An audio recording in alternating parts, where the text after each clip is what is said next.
Tú nos dices, nada más para hacer una pequeña prueba. Ahí nos escuchas, Santiago, ¿nos escuchas bien?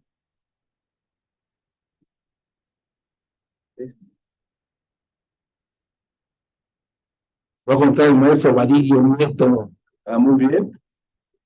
Jorge Alberto. Ah, dice que sí. Perfecto, Santiago, muchas gracias. Ahora, Ahora sí tu presentación, la tomo de aquí. ¿a dónde enfoco con esta cámara? Aquí así como está exactamente. Y cuando compartamos pantalla, ¿te hago confitrión? ¿Te hago confitrión? Ujú. Tú estás como Salón Reyes Ponce, ¿verdad? Sí, solo acostumbré. ¿Y cómo tengo confitrión aquí? A ver. Ah, ya vi. ¿Ya? Convertir en coanfitrión. Perfecto.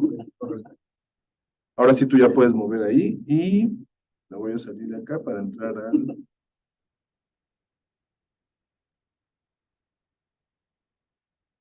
Es este. Chamo. Aquí presentación.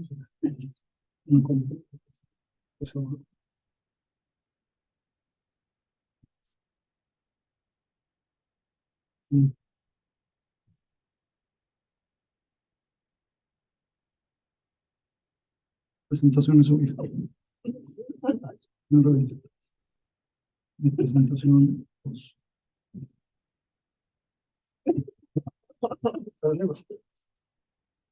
¿No?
Gracias. Ahora sí. Lo tengo en silencio. Ahorita me indica y ya abro el icono.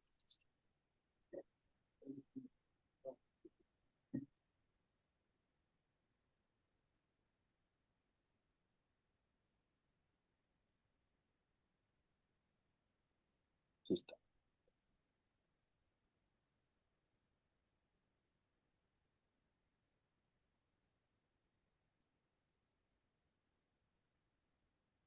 Ah, pero espérame un minutito. Espérame un segundo, porque el buen Soto me dejó tirado una vez más.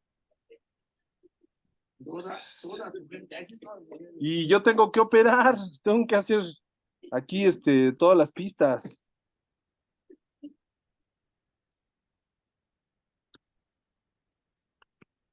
Bueno, el maestro Vadillo.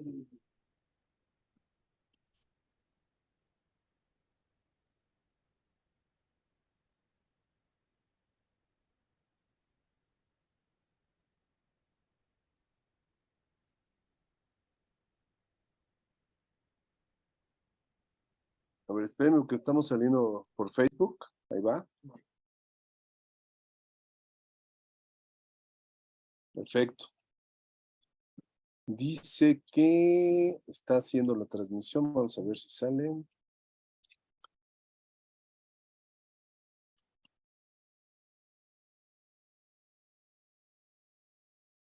Ahí va la transmisión. Bien. Ya estamos. Espérenme un segundo y empezamos. Ahí está el PowerPoint.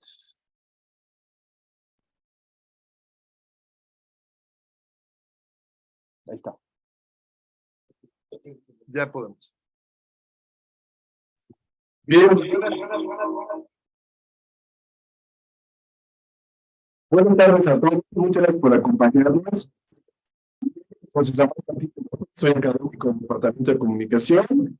Y bueno, les damos la más cordial bienvenida a las personas que nos acompañan aquí en el auditorio, en el aula Agustín Reyes Ponce de la Universidad Iberoamericana. Y para las personas que se han conectado a través de Zoom, se conectarán a través de Facebook, en la página del Departamento de Comunicación. Les damos un saludo, muchas gracias por acompañarnos. Desde nuestro departamento aquí en comunicación tenemos una serie de actividades académicas orientadas a difundir diferentes tipos de trabajos de investigación, periodísticos, artísticos, de activismo. Y en esta ocasión tenemos el gusto de recibir a un egresado de la Universidad Iberoamericana de la carrera de Ciencia Política, Samuel León Sáenz. Él es egresado aquí del Departamento de Ciencias Sociales de la universidad y recientemente, hace algunos meses, viene de haber realizado sus estudios de posgrado, la maestría de la Universidad de Oxford, donde estudió estudios latinoamericanos, y producto de su investigación, su pasión por este tema de la economía es producto de este libro que fue publicado en el año 2022 por la editorial Boca, que justamente se titula Huachicol, ¿no? Así que, total, muchas gracias por acompañarnos. Hace unos minutos tuvimos una plática con estudiantes de segundo semestre y ahora esta actividad a la que invitamos a algunos profesores, colegas, compañeros de la maestría, es para los posgrados de comunicación. Así que les pido un fuerte aplauso aquí, aunque seamos. Rápidamente, entonces, Samuel es el autor de este libro. Para platicar, invitamos a 4 personas, las presento rápidamente. En primer lugar, estudiante de la maestría en comunicación y, bueno, reportera, y está trabajando en una investigación sobre violencia contra mujeres periodistas en México. También estoy siendo preciso. Arlet, muchas gracias, bienvenida. Nos acompaña el profesor Carlos Mario Castro, él es académico de profesor de asignatura en el departamento de letras, en el departamento de comunicación, y ya tiene muchos años trabajando, tiene los primeros años de la formación jesuita, es salvadoreño y conoce mucho de estas temáticas, así que lo invitamos. Muchas gracias, Carlos, por acompañarnos. Nos acompaña también el profesor Pedro Solares del departamento de ingeniería del estado de Hidalgo.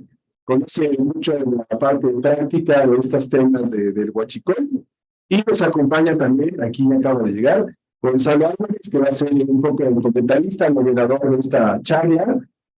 Gonzalo Álvarez, egresado en la carrera de comunicación, tiene diferentes proyectos de producción en el área de cine y entretenimiento, y ha trabajado aquí desde hace muchos años en diferentes proyectos de activismo y inversión social. Así que muchas gracias, Gonzalito, por acompañarnos. Y dejamos primero que Samuel nos platique brevemente a grandes rasgos del libro para que después entremos a los comentarios, a las preguntas, al diálogo. Bueno, buenas tardes. Perdón que llegué tarde porque me fui al edificio. Pensaron que era ahí.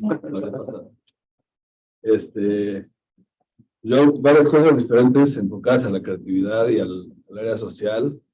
Y yo, este es el año 10 que hacemos actividades con la universidad, donde le tratamos de acercar otras realidades a ya sea las personas en la maestría o en diferentes semestres. Entonces, les enseñamos cómo a través de proyectos diversos podemos hacer como una incidencia en el ámbito social, en la política pública. Entonces, al hacer con la universidad, pues fundaciones, activistas, profesionales de diferentes cosas, que nos pueden enseñar qué hacemos. Entonces, en lo personal, llevo 15 años más o menos en ese rollo, y mucho del trabajo que he hecho aprendiendo de las fundaciones con las que colaboro, pues es en los territorios, no es tanto en la academia, y es lo que trato de traer siempre a la universidad. Entonces a Samuel se le hacía como que complementar un poco, que platicáramos a más de lo que ha investigado Samuel, pues lo que se ve también desde otras perspectivas del crimen organizado, que es el que opera el Huachicol. Hemos tenido proyectos rurales, bueno, proyectos en Guanajuato, sobre todo en Guanajuato como más rural. Entonces hemos visto de cerca, no es que solo suceda en Guanajuato, pero es donde mi experiencia me ha llevado más a estar cerca del tema de los hidrocarburos, y el crimen organizado, pues en todo el país, recorrió todo el país con estas fundaciones. Entonces, por eso hace sentido que, posiblemente hace sentido que esté yo aquí como moderador. Hace mucho sentido, Gonzalito. Además, es que pasa, tú eres egresado En la prepa, entonces es como una buena... es una coincidencia de generación, un trabajo y yo. pues acá adelante para que bienvenidas. Que no vale la pena que lo recite, pero igual, si les parece, unos 10 puntos, lo tengo en orden cronológico un poco, que nos pueda ir platicando a grandes rasgos.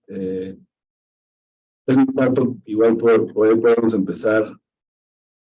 Este es un trabajo de tu posgrado, y de ahí lo llevaste ya como a otro nivel, o es el mismo trabajo posgrado, o qué. ¿Cómo fue esa evolución? El problema fue uno. Yo cuando llego a Oxford, llevo muchos años de estar chambeando. Creo que como tú sabes, vengo de un background muy académico. Siempre mis padres fueron académicos de la UNAM. Pero yo cuando llego a Oxford llevaba muchos años en gobierno.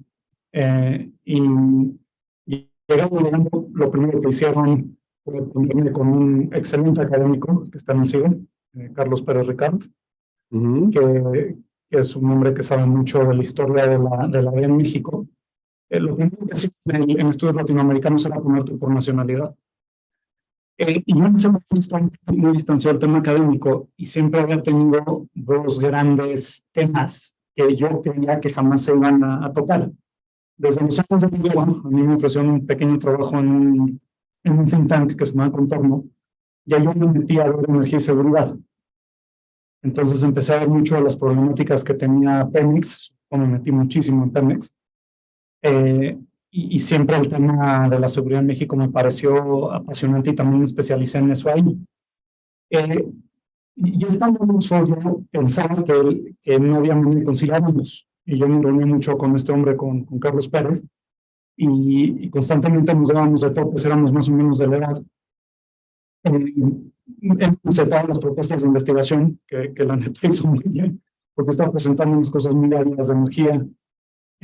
Yo también insistía mucho que yo quería aprovechar que él era un experto en seguridad, ¿no? Que venía del Colmex, estaba académico en Oxford, un tipo muy exitoso, y que yo quería aprovechar eso de él. Yo no quería desperdiciar un supervisor que era experto en seguridad en México. Y un día mágicamente le digo yo a Huachicol, y me acuerdo que lo primero que hizo el cabrón fue echarse para atrás, pues una cara de gusto, y me dijo: venga, Huachicol. Y después sobre eso, empecé a trabajar en un comienzo pensando que iba a ser una investigación local, de un alcance muy corto. Yo pensé que solo se iba a enfocar en Puebla y iba a llegar. Ahorita una cosa que estaba platicando, que aquí ya escucharon algunos de los asistentes, Oxford estaba muy valiente en permitirme venir a México a investigar. Tienen unos arquetipos de que somos una masacre de país, ¿no? Que en todos lados hay violencia, y que la investigación iba a ser peligrosa. Los acabo convenciendo. Llego a México en septiembre de 2018, ya con una cierta lectura, y me pongo a hablar con consultores, me pongo a hablar con exfuncionarios de seguridad, funcionarios de Pemex, y empiezo a ver que la bronca no es de Puebla, que la bronca es un mercado negro de escala nacional, que ha crecido de una manera brutal, que genera unas ganancias durísimas. Me acabo de regresar a Oxford, empiezo a trabajarlo, Y pues la neta, con muchísima humildad, me daba cosa que no le fuera muy bien en la investigación, que solo sacar el famoso PAS que tienen allá. La acaban presentando y la acaban poniendo una calificación altísima. Le encantó a los dos supervisores, los dos examinadores, perdón, que tuvo. Y en ese momento me dicen, estoy hablando de regresarme a México a finales de 2019, al borde de la pandemia, y en ese momento me proponen, oye, Samuel, ¿no quieres publicar esto en Inglaterra? Y yo de inmediato les digo, ¿dónde firmo? Haré lo que quieran. Donde que sí. Y me dicen, sí, nosotros estaremos en contacto contigo, pero lo queremos publicar aquí. Y ahí respondo a tu pregunta. Según mis compañeros de Oxford, porque es la única investigación de maestría que es del tamaño de un doctorado, porque me pidieron agregar un capítulo más, que es el último, que cubre mucho el tema de Obrador, del primer año de Obrador, y el huachicol. Y también le agrego la academia está muy obsesionada con los estudios comparativos. Ellos quieren que tu estudio no solo aplique en materia social, que no solo aplique en México, sino que ofrezca lecciones para el tráfico de combustibles. En Nigeria hay un problema de tráfico de combustibles gigante. Vice en YouTube tiene unos reportajes maravillosos que han ido ahí. Hay en Tailandia. Bueno, es una pequeña interrupción, que eso me parece muy importante. En los estudios comparativos, Daniel, en México hay ese problema. Existe una clasificación para referirse a aquellos estudios que se concentran a nivel nacional.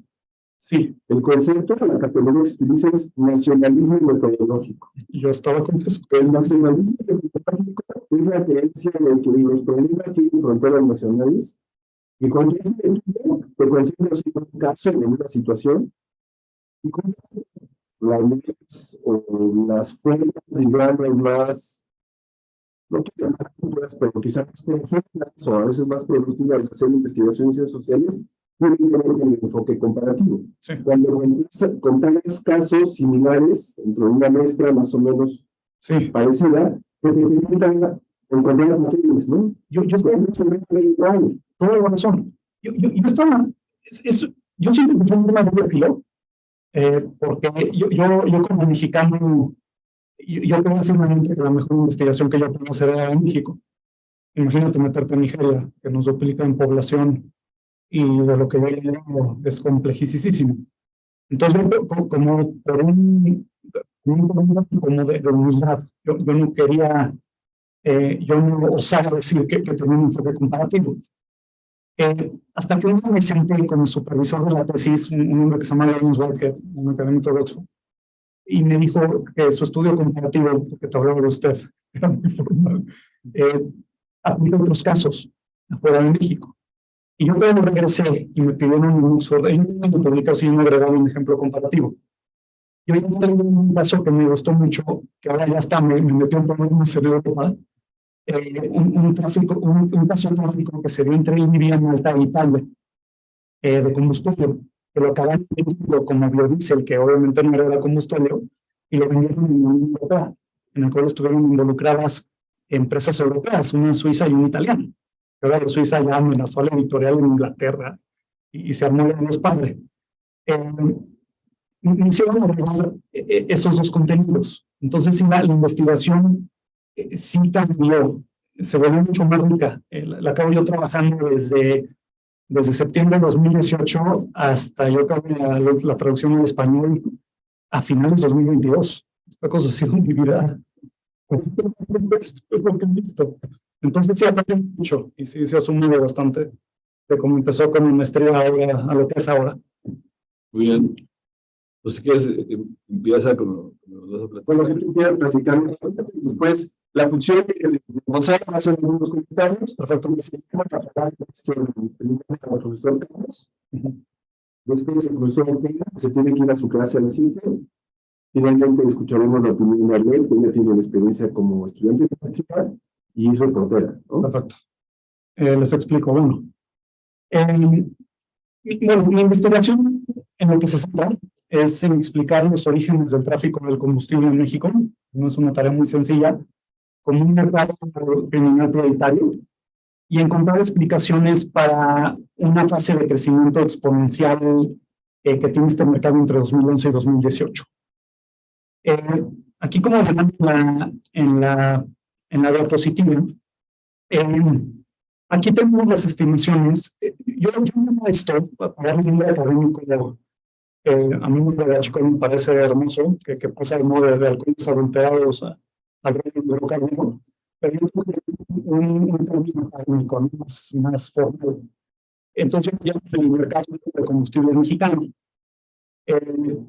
Este mercado de combustibles mexicano alcanza un pico en 2018 que, de acuerdo, esto es una cosa que me gusta mucho pontificar y la cual me costó un poquito de trabajo encontrar con ella y reconciliarme, variaba en ese momento, sus precios variaban entre 30.400 y 66.000 millones de pesos. Eso porque Pemex y el gobierno federal no pueden estamos en el mercado. Hay una cosa, si quieren, como luego platicar un poco, que lo he dicho mucho cuando hablo del tema. Obviamente, este mercado negro y su boom tiene que ver con la decadencia de Pemex. Entonces, tú, por ejemplo, ves una que son espacios extraños, porque sí son mucho ataque desde el poder y de mucho manejo de agenda, y a la vez son ejercicios de transparencia. Es una cosa muy dual. Entonces, están sacando información que constantemente de pronto se contradice, ¿no? Llega Romero y presenta una cosa. Luego se presenta Raquel Buenrostro cuando estaba en el SAT, que era más seria, y presenta otros datos, ¿no? Yo tengo otros datos. Constantemente hay este problema de que es más o menos un estímulo.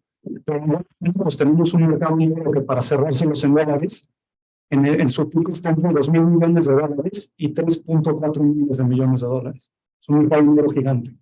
La siguiente, por favor. Bueno, esta gráfica es un esfuerzo de mucho tiempo. Aquí podemos ver la pérdida de tomas clandestinas. Las tomas clandestinas que los medios no llegan a sobrereportar es un río de esa presión directa. Y me voy a dar la fotografía del problema.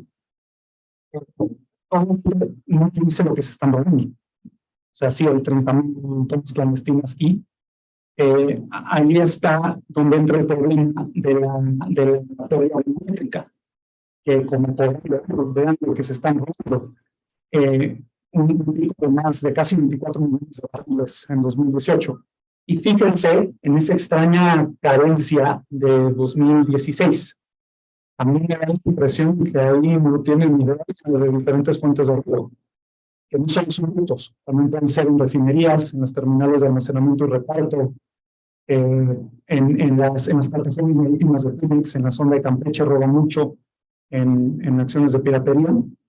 Así que bueno, aquí se hacen ustedes una idea de la escala del problema. La siguiente, por favor. O sea, no fue un buen trabajo de seguridad en 2016. ¿Crees que no está documentado? No está documentado, porque hasta las cifras oficiales que son valiosas, y yo con esto me peleo mucho, las cifras oficiales pueden ser valiosas sin ser exactas. Y luego también, esto me lo dijo Carlos Elizondo, que un día tuvo la generosidad de platicar conmigo, que después de platicar con Andrés Mayús, el transporte de la Ciudad de México. El que fue un director que estuvo en Pemex muchísimos años, él me dio muchos números de la exactitud. Y lo que me dijo Carlos Elizondo, ojalá no sea una indiscreción, me dijo que nadie conoce a Pemex como Andrés Layuz, pero que eso luego me lleva a creer que todos los demás somos unos pendejos. Y que él, al pedir esta exactitud, solo me iba a trabar. Pues que había que, como make peace, ¿no? Con este problema. Esta es una imagen que yo sé que Carlos es problemático, pero siempre te digo cosas interesantes. Esta es una imagen de la carretera México-Orizaba en 2017. Son 148 camiones cisterna que tienen capacidades de hasta 30,000 litros de combustible y pueden venderlo entre 14 y 16 pesos el litro. Esto es un mercado negro, le repito, enorme. La que sigue, por favor. Aquí volvemos a lo que les dije antes. Ahí tienen, por ejemplo, una imagen muy valiosa porque esto es un ejemplo de una muy buena toma clandestina. Lo de Claudio, por ejemplo, estas imágenes tan buenas de que yo me aventaba los videos para tratar de ser un movimiento, me arrepentí hasta de mis pecados. Eso es un ejemplo de combustible muy artesanal y como muy rudimentario. Existen operaciones donde se utilizan válvulas de presión. Hasta se han encontrado casos donde meten en la Sierra Norte de Puebla, donde meten estos sistemas que hay en las gasolineras, de que si tú dejas de salir combustible se cierra. Entonces, esto es un ejemplo de una toma muy sofisticada. Y bueno, esto es mi pregunta, ¿no? ¿Cómo se convierte el robo de hidrocarburos en una empresa ilícita prioritaria? ¿Y cuáles son los factores que explican el crecimiento que experimenta entre 2011 y 2018 en México? Lo que vienen, por favor.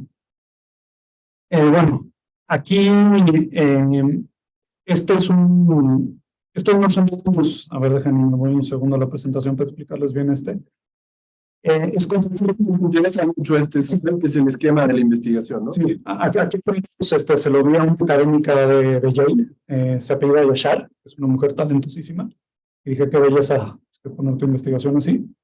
Pues bueno, tengo dos tipos de datos, ¿no? El primero, el tipo teórico. Aquí yo encontré conceptos teóricos que encontré en casos internacionales, justo batallando en contra de esta innovación metodológico. Encontré que hay una participación de redes criminales diversas, que hay una participación muy importante de actores grises, hay un fenómeno de camuflaje de la ilegalidad. Estas son las problemas teóricas. Aquí contar, explicarnos a grandes rasgos. Bueno, tenemos diferentes redes criminales que participan en esto. Tenemos redes criminales que pueden ser grupos pequeños, seguramente a lo mejor Gonzalo ha llegado de ellos, gente de las comunidades que no, a lo mejor muy voluntariamente tratan de hablar con otros, del cártel de Santa Rosa de Lima, de su líder, el Marro.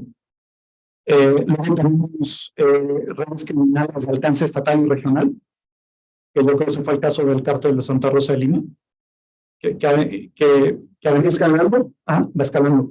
Y luego tienes macro redes criminales, que eso ya es parte de la razón que nosotros entendemos como el cártel de Sinaloa, como el cártel Jalisco Nueva Generación, que son estos grupos cuyo alcance es global, es internacional. Y todos estos están involucrados de alguna manera en el tráfico de hidrocarburos, y no solo en México. Le repito, en Nigeria, en Tailandia, en la frontera de Venezuela y Colombia. El régimen energético es algo muy redituable, y como dice un analista del Atlantic Council, Ian Gowdy, siempre hay una necesidad de consumir energéticos. Luego, la participación de todos grises, que esto lo estamos discutiendo mucho. O sea, el concepto de red es clave para sustituir en esta semántica el concepto de cartel. Sí, la idea importante, ¿no? Porque teóricamente a veces no se alguien a lo mejor escucha por pasada y no detecta la diferencia entre red y de un cartel. La idea de un cartel piramidal, lo que indica la investigación académica más rigurosa es que no existe. Existen en realidad estas redes criminales, hay una imagen, hay unos académicos, Garay Salamanca y Salcedo Alvarado, que lo han tratado mucho. Tú con softwares de terminales, tú puedes los casos jurídicos documentarios y esta cosa que también actores e interacciones. Son esferas en las cuales los nodos de adentro son los nodos que concentran mayor información y recursos de la red, son liderazgos políticos, empresariales y criminales que están en el centro de la red y solo tienen contacto con los nodos de afuera, que son chiquitos, vía bunkers. Y lo que nosotros entendemos como sicarios, como los policías municipales que están involucrados, como el alcalde que está involucrado, esos son estos nodos que están como a nivel de piso, explotando mercados negros subnacionales, y una vez que eso los agarran, como se utilizan brokers, no se puede llegar al centro de la red. Por eso, aunque seguimos agarrando liderazgos todo el tiempo y se los mandamos al gabacho, que está más Felbert, que ella es del Brookings Institute, es un incentivo perverso para los políticos en democracia, porque tú enseñas, eres AMLO, eres Peña Nieto, eres Calderón, o eres el presidente, ya lo agarré, y el problema sigue, y no salimos del problema. Porque es una red. Es una red que además cuando tú le quitas, los medios de afuera son redundantes, pueden renunciar a ellos fácilmente, operan con poca inversión y de pronto aparece otra, de a extorsión, a trata, a tráfico de migrantes, a huachicol. Entonces sí, es muy importante hacer esa distinción. Sé que la literatura también cree que el único grupo que ha tenido tanta centralización fue el cártel de Cali, en donde por primero de Medellín, con Escobar. Ya desde el cártel de Cali se cree que opera por redes. Y que además son redes en realidad de alcance transnacional. O sea, esas pandillas que están vendiendo drogas en The Wire, ¿no? Esas personas en los projects gringos se pueden entender como parte de estas redes criminales, aunque ya estén separadísimas de las fuentes. También nos ayuda mucho para discursos nacionalistas, que andan tan en boga, ¿no? Sí, pero esa es la definición de las redes criminales. Y luego la participación, aquí ya más o menos los mencioné, de los actores grises. Son actores que ayudan a que las redes se mantengan porque tienen presencia en el ámbito legal y tienen otra parte metida en el ámbito ilícito, negro. Pues por eso son actores grises. Estos pueden ser políticos de todos los niveles, empresarios de todos los niveles, fuerzas de seguridad, Jueces, abogados, lo que quieras, empresarios. Ahorita que platicábamos con los chicos de licenciatura, ¿no? ¿Por qué hay un dealer en el antro? ¿No? Porque hay más gente metida. El dealer no está por iniciativa propia. La gente la gente que opera dentro sabe que están ahí. Y esa persona dentro que les permite estar ahí, las personas están actuando como actores grises. pagan impuestos, están registrados ante Hacienda. Y por otro lado, exacto. Y hasta hay casos más peligrosos en los cuales hay actores cuyo poder político es tal, político y económico es tal, que se vuelven extensores de red. A mí me explicaban periodistas de Telegram, Sergio Mastreta, que es una maravilla, ser un que el problema en Telegram no explota, esto que les estaba platicando, llegan y no pueden invertir con Moreno Valle. Esto es un problema que está muy ligado al capitalismo. Es capitalismo salvaje, así el más salvaje que pueda haber, totalmente competido, se compite con violencia. Llegan y les proponen todas las SUVs de hoy se van a hacer ahí, de América del Norte. Entonces se va a hacer una instalación gigantesca y Moreno Valle les propone que van a barrer todo un terreno para que tengan su planta. Y me explicaba Sergio Mastreta que intervino un diputado, en ese momento el diputado local, que era del PRI, pero muy cercano a Moreno Valle, y que era líder de la CTM. Y él, vía su liderazgo de la CTM, esa operación de barrido se sostiene con diésel robado, que están saliendo camiones durante 2 años, 24/7. Y él me explicaba que a partir de ahí, que hasta a los camiones que estaban involucrados en esa operación, los municipios aledaños, las células que rodaban combustible, les ofrecían un descuento especial. Y eso extiende el tamaño del mercado, porque se empieza a meter los Zetas, Jalisco, porque ven que está creciendo el mercado. Entonces existen estos actores que son actores que son capaces de extender las redes criminales con su intervención. Pero no son cualquier hijo de vecina. Bueno, y sigo. Luego tenemos el tema del camuflaje de la ilegalidad. Esto es una de las cosas más interesantes que yo encontré, y la cual tocaré más adelante en la presentación. Un tema que tiene el hidrocarburo en este mercado, que también en investigación es un marco teórico, sirve para esos mercados negros, es que el traficador es evidentemente ilegal. La acción de traficarlo y robarlo lo es. Pero si me da con fentanilo, pues está más complicado. Si me agarran con ketamina, con cristal, y está más complicado. ¿Qué pasa con esto? Hay diferentes medidas que tú puedes tomar como actor criminal. ¿Consigues documentación? No, yo esto lo importé. Aquí está el documento de Pemex, viene de acá, y te vuelves muy retenes. Además que tienes el incentivo de que hay un buen mercado en un meterlo. A mí me tocaron casos extraordinarios. Esto apunta al transporte, no solo a documentación. Una vez encontré un caso de un camión militar clonado de cero, que viene aquí en mi libro en Zacatecas, que no hay un camión militar, traía diésel robado. Entonces ofrece esta posibilidad de camuflaje de la ilegalidad. Encontré también casos donde Sinaloa, con redes criminales, por ejemplo, colombianas, sacan coltan de Colombia. Que el coltan no es un metal, es un acrónimo de varios metales, que van aquí y van ahí. Son metales muy importantes ahorita porque se pueden cortar a niveles nanométricos y sirven para electrónicos. Entonces tienen una demanda altísima. Se encontró que grupos de Sinaloa lo están viniendo a China. Esa es otra cosa que es muy interesante en la investigación. Tú si escuchas ahorita a un republicano desquiciado, si escuchas a Biden que está muy moderado, pero es otro. Si escuchas a nuestras autoridades, te van a decir que la legalidad está acá y la ilegalidad aquí. La legalidad y la ilegalidad en realidad dependen del timing. Y se alimentan constantemente se están tocando.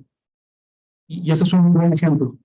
Entonces, la tala ilegal también opera con camuflaje de la ilegalidad. Entonces, es otra cosa que encontré luego. Conceptos que encontré en casos regionales y nacionales de diversificación de mercados negros.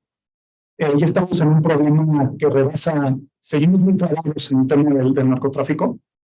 En realidad ya tenemos una cantidad de mercados negros subnacionales de los cuales se están extrayendo recursos de extorsión, de la informalidad.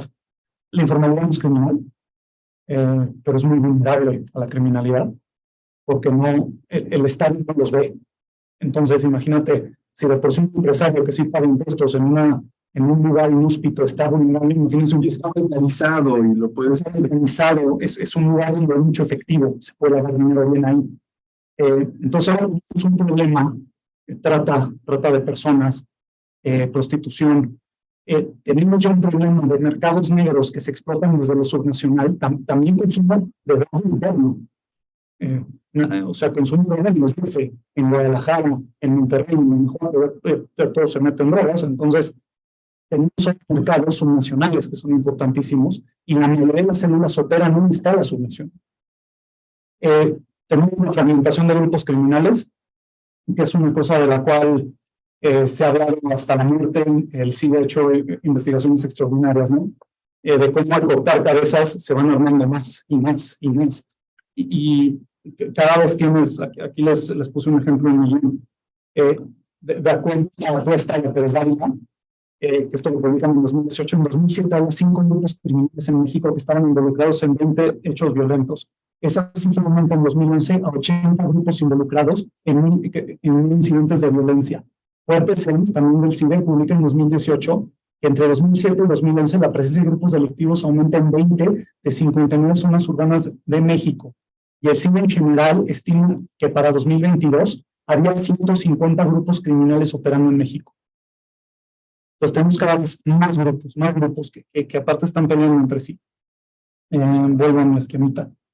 Luego tenemos el problema que tiene mucho que ver con los actores grises, que es la cooptación criminal, que son acuerdos que se alcanzan entre actores legales e ilícitos y que yo siento es uno de los más grandes problemas que tenemos para nuestra democracia y que, por ejemplo, Morena no quiere tocar, porque si lo tocan se cae el proyecto político. Cuestión de ya y lo que han revelado, porque no, la inteligencia está ahí.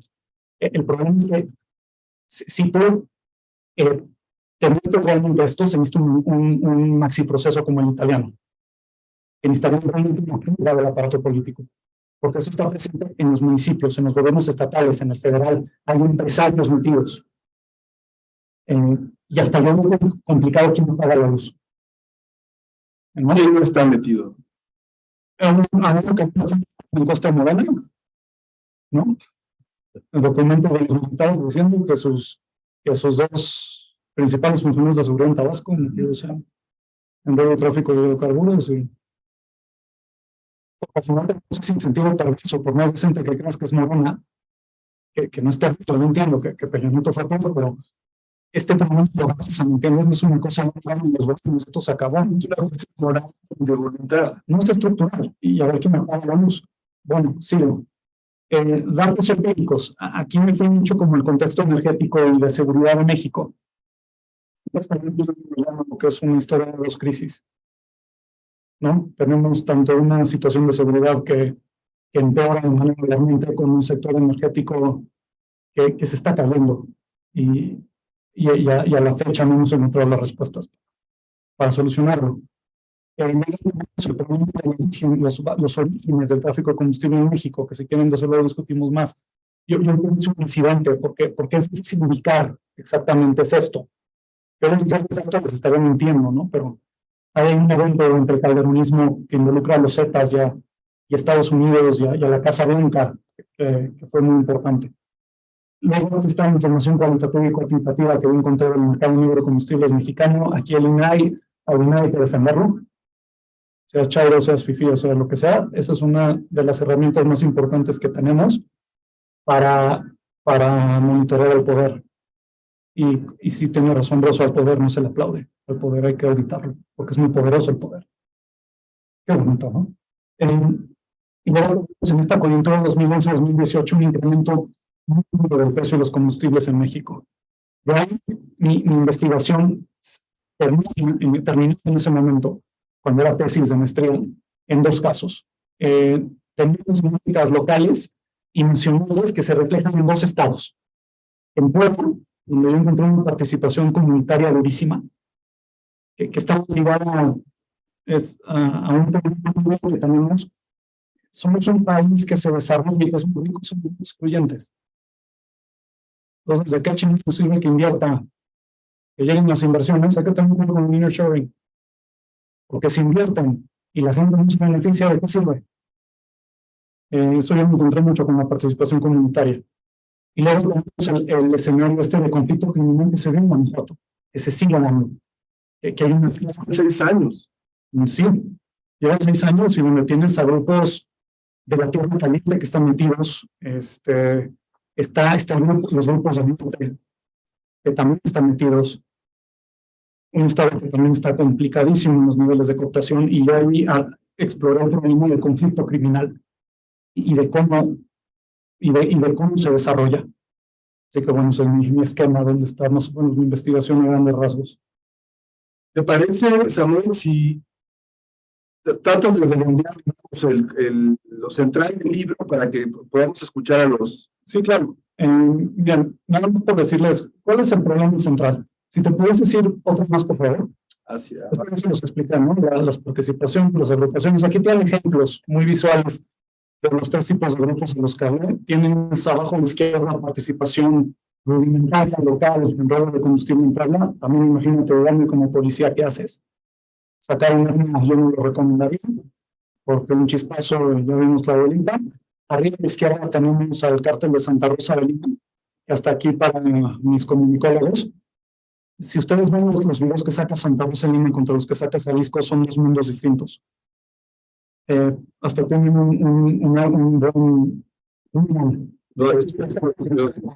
producción, solo hay micrófonos. Y hay una escenografía, claro. Entonces aquí tienes a nivel estatal y regional, luego tienes una macro red criminal. El que viene, por favor. Los mercados que aquí, maestro, no me acuerdo de su nombre, es Carlos, también es que claro. Esto es un problema que no solo atañe a México, el problema son los mercados negros en enclaves subnacionales. Y esto nos ha logrado en México, ha logrado Centroamérica, Colombia, Venezuela y Brasil. Porque curiosamente el resto de la región no es violenta, eso es una cosa central. La que viene, por favor, para irme lo más rápido posible. Vean esto, por favor. Tienes grandes ganancias en poco tiempo y con costos operativos mínimos. Esto me lo dijo un exfuncionario del CISEN, que ha hablado con un regional de Pemex. Un grupo de trabajo cada mes se robaba entre casi $800,000 y $1,000,000 por robar 2 horas en un minuto. Estás en un escenario de muchísimo enfrentamiento, necesitas recursos para cooptar, para defenderte. Tienes esto. que todo se va complicando si los niños ponen un muro, ponen drones o el que viene, porfa. Esto se hizo una joya, una pequeña, un ejemplo de un camuflaje de legalidad. Por favor. Este camino real 200 litros rodados de diésel y no real. Es un camión que hicieron de cero. Es impactante, hasta tiene un algo admirable. Y luego la documentación, por favor. Este es el ejemplo que puso de Europa. Aquí hay diferentes documentos para justificar gasóleo que un grupo armado sacaba de una terminal de refinería que controlaban en Libia, y cómo levantan diferentes orígenes para justificar qué es. Llega un momento que dicen que lo compraron en Arabia Saudita, y páralo. Esto es un problema inherente al capitalismo. Que viene, por favor. Y luego vamos después de eso. Aquí están los actores grises. La tengo, por favor. Esto lo explicó a una mujer que amo mucho, que ha hablado mucho en mi investigación, en Bella Pérez, una gran reportera mexicana. Él me explicó cómo funcionaba el tema de refinerías y terminales de almacenamiento y reparto. Aquí ven los grupos, a los agentes que tienen que estar involucrados de las refinerías y las terminales, con los cuales se robaban de 15,000 a 30,000 litros de combustible. Eran los choferes de los camiones cisterna, los porteros, los operadores de bomba y los propios gerentes. Y varios, como pueden ver, varios de esos puestos pues eran sindicalizados. ¿De acuerdo, por favor? Pero la factura que tiene AFIL, ¿todos son operadores de Pemex? ¿Son otros terceros? Los que están operando con gente de Pemex al interior. Entonces, esta es una frase que también agradece a la mente a estos dos investigadores colombianos. Para ejecutar el tráfico de hidrocarburos, los criminales operan mediante una compleja zona gris en la que participan los agentes que, desde organizaciones legales de carácter público y privado, favorecen intereses criminales.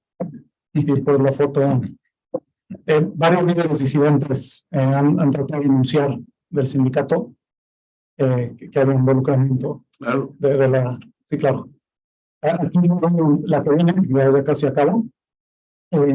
Aquí tenemos el problema del consumo, ¿no? Yo aplico un enfoque antropológico al mercado negro, que es explicar los actores y qué hace cada uno, ¿no? Aquí tenemos un dato que presenta el SAT, que tenía en 2019, que había 194 gasolineras que tenían inconsistencias fiscales relacionadas al tráfico de combustible por 167 millones de dólares. Luego, una encuesta de la Asociación Nacional de Transporte Privado, esto es el Freight Transport, estos camiones poderosos que desdoblan la carretera de Toluca aquí afuera, el precio de los camiones utilizados para el transporte carga en México, habían dicho que ellos consumían diésel rodado, porque además en ese momento se dispara el precio del diésel en ese periodo, y estos te lo venden a 14, 16 pesos en vez de 21. Que ven, por favor. Aquí pueden ver cómo me encanta hacer estos esquemas. Creo que hay mucho a aclarar. Los eventos, porque esta cosa se incrustó en la cadena productiva de Pemex, sobre todo mucho en el momento de su pico. Se mete en transformación industrial, logística y comercialización. En transformación industrial tiene robo de combustible, instalando tuberías clandestinas, utilizando camiones cisterna y mostrando facturas falsificadas. Para transporte tenemos extracción de inductos, había robo de camión cisterna, también robo de carro tanque en tren y robo de buques petroleros. Luego, el tema de almacenamiento, que es una cosa importante para estos grupos, se almacenan también cisterna en almacenes clandestinos. Y luego tenemos también en las terminales de almacenamiento, que es justo en un punto de almacenamiento de la cadena. Y luego también la distribución por medio de empresas legalmente constituidas y con documentación falsificada. Esto es que distinguir que esto se puede hacer vía coerción o con involucramiento. Muchas veces la gente se niega, pero los amenazan. Y luego tienes la venta menor en carreteras y comunidades, ¿no? Como te están amparando en las carreteras, en las estaciones de servicio. Por eso el diésel y la gasolina se roban más que otros, la turbocina mucho. Los aeropuertos están bajo control federal. Tú, diésel y gasolina rápido lo metes en una estación de servicio y luego tienes algunos casos de venta mayorista a consumidores industriales que pueden llegar a consumir diésel. Y la que viene igual con esto de casi cierro. Esto es una cosa que mencionó Raquel Andostro que me pareció brillante. Entre el 2021, una demanda total de 111.5 millones de barriles, 24.9 millones fueron provistos por un mercado ilícito. Para el año de 2022, una demanda de 144.8 millones de barriles diarios, 16.9 millones fueron en origen ilegal. Esto quiere decir que en los primeros 3 meses de ambos años, el mercado negro de combustibles mexicano equivalió al 22.1% y al 14.7% del consumo de combustibles de México. Esto también incluye importaciones ilegales, que es un tema del rey de Huachicol que también hay que... Ahí no me quiero meter más, no me metí mucho eso es un mercado realmente y prioritario, y que es capaz de contraerse rápidamente y expandirse. Son muy adaptables los mercados negros a la coerción estatal. Y nada más, muchísimas gracias. Me encanta presentar aquí un Marta, de verdad. Muchas gracias, Noel. Mira, la idea de apurarte un poquito para dialogar y para hacerte preguntas, comentarios. Quizá ahorita que escuches una primera ronda se te va algo que nos quieras compartir. Ya nos platicaste un poco el corazón de tu investigación, la parte teórica, los datos. Todos les distribuimos el material en PDF para que lo pudieran revisar. Algunos leyeron una parte, otros otra, otros leyeron más. Pero eso hacer un diálogo después de esta misma exposición que nos diste, nos aclara mucho. Así que, en primer lugar, lo que le diría al profesor Carlos Mario que nos haga sus comentarios, luego se dé a Arle, porque ya se tuvo que ir el ingeniero Pedro Solares. Ya no va a estar Pedro. No, yo sé, es que tiene clase a las 7, nos avisó que si no le dábamos para nada antes se iba a retirar, entonces, adelante tú.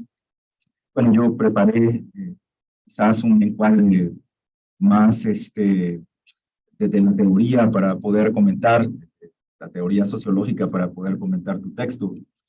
Y lo que diría yo, por ejemplo, comenzando esto, es que Roberto Saviano, el autor de Gomorra, el nombre que pues le endilgaron a las mafias del sur de Italia, a propósito del problema mundial del narcotráfico, indicaba en ese libro que una de las dificultades para comprenderlo y tratarlo como programa de trabajo radica en que los instrumentos, los conceptos de análisis eran viejos, como si se hubiera congelado, decía Saviano, un cerebro hace 20 años y descongelado ahora, cuando actualmente todo ha cambiado, salvo los ojos de los espectadores.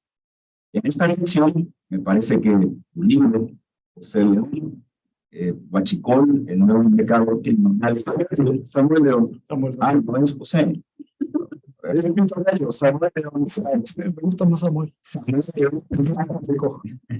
Ok, que tu libro es el Huachicol, el nuevo mercado criminal de México, propone observar el problema del mercado negro de los combustibles en este país con nuevos ojos y mejores y más calibrados instrumentos de análisis. En esta obra se explican, según las formas propias de la investigación académica, los orígenes, funcionamiento y crecimiento de una de las principales empresas ilícitas de México en el presente. En este sentido, me parece a mí, y es lo que más quiero valorar, este trabajo viene a llenar un vacío al elaborar un análisis y reflexión con nuevos cimientos de teoría sobre esta actividad planetaria a propósito de sus orígenes, de su funcionamiento y de su crecimiento. Una tarea que definitivamente faltaba entender desde el campo de las ciencias sociales, sobre todo para comprender como fenómeno criminal a este mercado negro alrededor de los combustibles. ¿Cuáles son los orígenes del tráfico de combustibles en México? ¿Cómo se convirtió en un relevante el mercado criminal? ¿Y qué factores explica su crecimiento, como tú bien indicabas, entre 2011 y 2018? Son, en mi lectura, las preguntas que guían pues, al lector en este libro. Además, me parece a mí, sobre todo en las conclusiones, porque es una base que hay que valorar, de ensayar programas de trabajo con más elaborada complejidad para tratar con más eficacia a este ilícito. Entonces, investigar mercados negros plantea muchos desafíos, también peligros. Acceder, sobre todo, a información veraz es problemático, dices tú. Los esfuerzos para analizar los mercados negros están limitados por la dificultad inherente de evaluar o hacer estimaciones sobre mercados que son ilegales, pero sobre todo injustos, y en que se reconoce que por la anterior existe una ambigüedad que, como la vuelta en parte de la mirada de esta intervención, no obstante, y me gustó esto que tú resaltas ahí, no obstante, eso no puede significar claudicación o levantar los manos en frustración y que el mundo ilícito debe ser ignorado y no puede ser estudiado simplemente porque no se puede cuantificar adecuadamente. Es decir, ese argumento serviría también como una forma de camuflarlo. Pero ¿cómo escribes tú? Hacerlo. Y me gustó esta imagen, es decir, renunciar a enfrentar esa dificultad o esa muralla que el investigador tiene, en este caso, como bien dices, muy equivaldría a que el borracho, los investigadores somos un poco borrachos, no sus llaves debajo del poste de luz, porque es el único lugar que puede ver. Entonces, aquí yo me tengo mi libertad, y es decir, que tu libro, entonces, a diferencia del borracho, ilumina la oscuridad alrededor de este problema.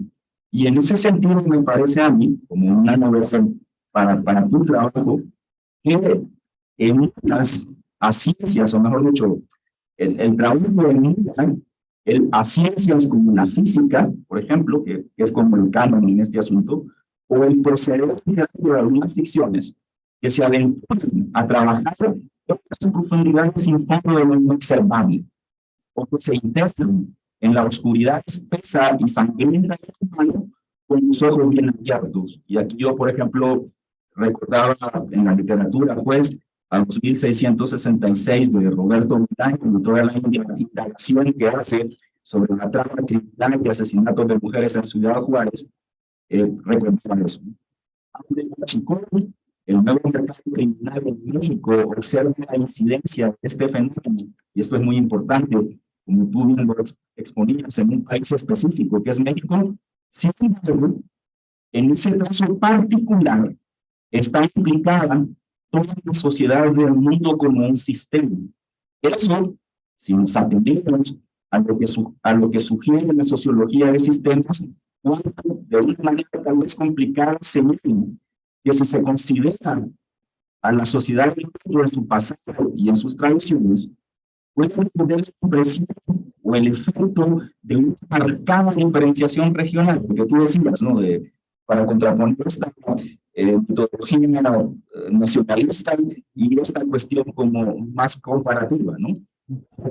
Si nosotros nos preguntamos, como tú lo haces y lo abordas en el libro, por el futuro, es difícil que entonces esta sociedad del mundo, es decir, este sistema mundial con estos problemas mundiales, comparativos además, tendrá que seguir su destino, por ejemplo, en cuanto a lo ecológico, lo económico, lo tecnológico, dentro de sí mismo. Porque creo que tu libro es un buen ejemplo de esto. Cualquier comunicación, y esta comunicación es eso, se implica obviamente a la sociedad en mismo. Y esto independientemente de la temática concreta y de la distancia espacial entre los participantes. Es decir, aunque seamos países con fronteras o con esta impresión de que estamos cercanos, pero sin embargo estamos compartiendo problemas que son mundiales y que en ese sentido, como tú bien propones, podemos comparar con ellos enfrentados en los distintos países a ese mismo problema. Este parte, para aterrizarlo, se hace alrededor dirigiéndote a la cámara, porque a lo mejor el audio no está captando. Este estudio se hace concreto y claro en el libro cuando tú observas que el contrabando de hidrocarburos es una empresa criminal mundial. Una presencia no está limitada por fronteras nacionales o entidades culturales. Y tú aportas, que me parece muy importante esto, casos documentados en Asia, Medio Oriente, África, Europa, América del Norte y Latinoamérica. Por eso, ¿cómo dices tú? Muy bien, permitirá definir similitudes detrás del tráfico de combustibles que serán cruciales para comprender y tratar con el mercado negro de combustibles mexicanos, como llamas tú al huachicol, ¿no? Pues esta forma es un primer conjunto que afecta a países de diferentes regiones con distintas capacidades institucionales y con diversos sectores energéticos. Tú dices países consumidores y productores, naciones especializadas en refinación y centros de transporte de energía. Una reflexión más limpia sobre lo que tú haces. Suele considerarse que el problema de la legalidad o la presencia de organizaciones criminales en la sociedad es resultado, yo creo que tú mencionas, del gran dispar entre los países de la modernidad. O sea, entre el gran dispar de los países en cuanto a modernidad, su desarrollo o de moral o de las diferentes idiosincrasias culturales. A este punto, vino a ver que entre las diferenciadas, por ejemplo, están las funciones económicas de una sociedad, más proclives están a la trampa, al crimen o a la ilegalidad. Tú le dices acá, por ejemplo, aunque no te preocupes de eso, pero lo señalas, o sea, si los impuestos una gran construcción económica en los países como sistema, pueden ser estos aranceles e impuestos catalizadores para el surgimiento de mercados de combustibles ilegales, nacionales o transnacionales. Yo quería abonar que a propósito de tu observación, a propósito de esto, Thomas Piketty, este economista francés, señala, por ejemplo, que mientras más perfecto sea el mercado del capital, en el sentido de los economistas, muchas posibilidades tienen de cumplirse la desigualdad. Es posible imaginar instituciones y políticas públicas que permitan contrarrestar los efectos de esta lógica implacable, como por ejemplo querer atajar eso con un impuesto mundial progresivo sobre el capital, pero su instrumentación plantea considerables problemas en términos de coordinación internacional, ¿no? Que ese es el problema.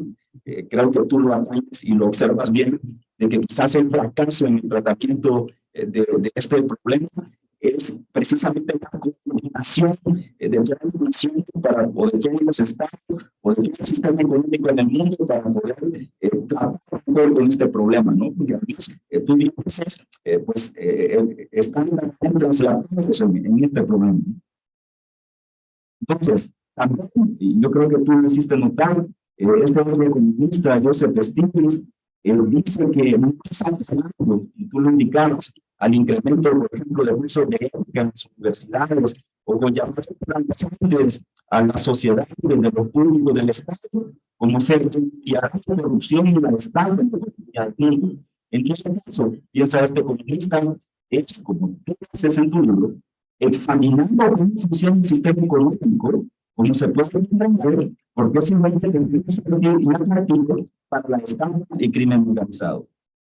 En esta ocasión, vimos que en el caso del mercado de combustibles en México, son los que dominan, sobre todo los que tienen más actores grises. Y descubren, y otros que actúan de una formas grises, ¿no?